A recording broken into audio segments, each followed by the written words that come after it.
Of impeachment for former President Trump were sent to the Senate. The trial is set to begin on February 8th, but there's many outstanding questions on the constitutionality of this process. We're looking at these. This is your January 26th Not So News update. So far, there seems to be three questions that are relevant to the impeachment trial. First, can a former president be impeached? Two, does the Chief Justice need to preside over that trial? And third, should Trump's language be classified as high crime misdemeanor or on that of treason? So far, no impeachment has been charged with the crime of treason, but we'll look at these. So, first, starting us off, we should look at the articles in the Constitution that are relevant to impeachment. First, Article 2, Section 4 goes into what is considered impeachable. The President, Vice President, and all civil officers of the United States shall be removed from office on impeachment for and conviction of treason, bribery, or other high crimes and misdemeanors. This points out the very obvious that President, Vice President, and civil officers of the United States, but doesn't go into the question of former presidents. The other relevant section is Article 1, Section 3, which goes into how the trial shall be done. In it says, the Senate shall have the sole power to try all impeachments. When sitting for that purpose, they shall be on oath or affirmation.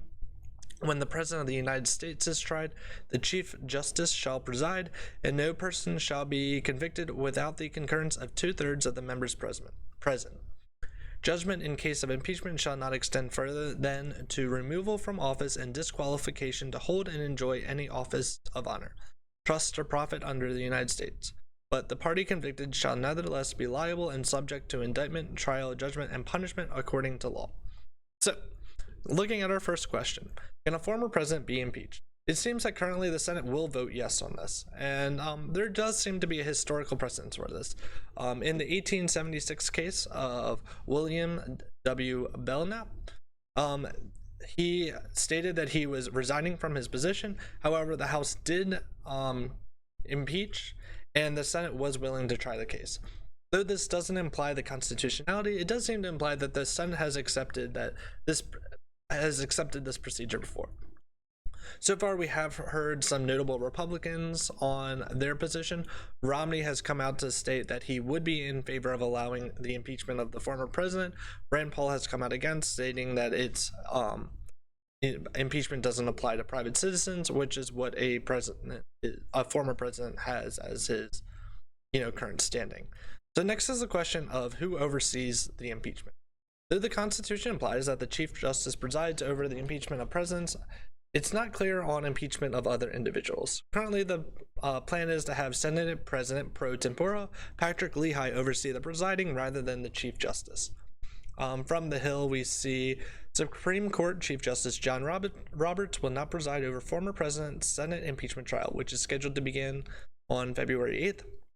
Instead, Senate President pro tempore Patrick Leahy, the most senior member of the Senate Democratic Conference, will preside over the trial. Leahy on Monday confirmed that he would wield the gavel and promised to administer impartial justice. The President pro tempore has historically presided over Senate impeachment trials of non-presidents. When presiding over an impeachment trial, the President pro tempore takes an additional special oath to do impartial justice according to the Constitution and its laws. It is an oath that I take extraordinarily seriously, he said in a statement. Leahy vowed he would not waver from my constitutional and sworn obligation to administer the trial with fairness in accordance with the Constitution and its laws.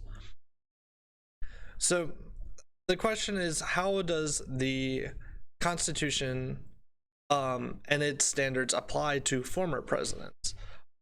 Should President Trump be considered to have the standing of a president when it comes to impeachment, or that of other federal civil servants? Once again, there has been some notable Republicans that have come out against this procedure, most notably Rand Paul, who said that Republicans should reject any process that involves a partisan Democrat in the chair instead of the Chief Justice. Just for reference, this news came out under less than a day ago, so I'd expect there to be more noise on this in the upcoming week, as the procedure comes up.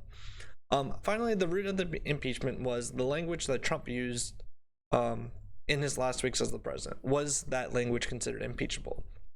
Like I said at the beginning, there seems to be two paths, either considering it treason or considering it a high crime and misdemeanor. The first route seems unlikely.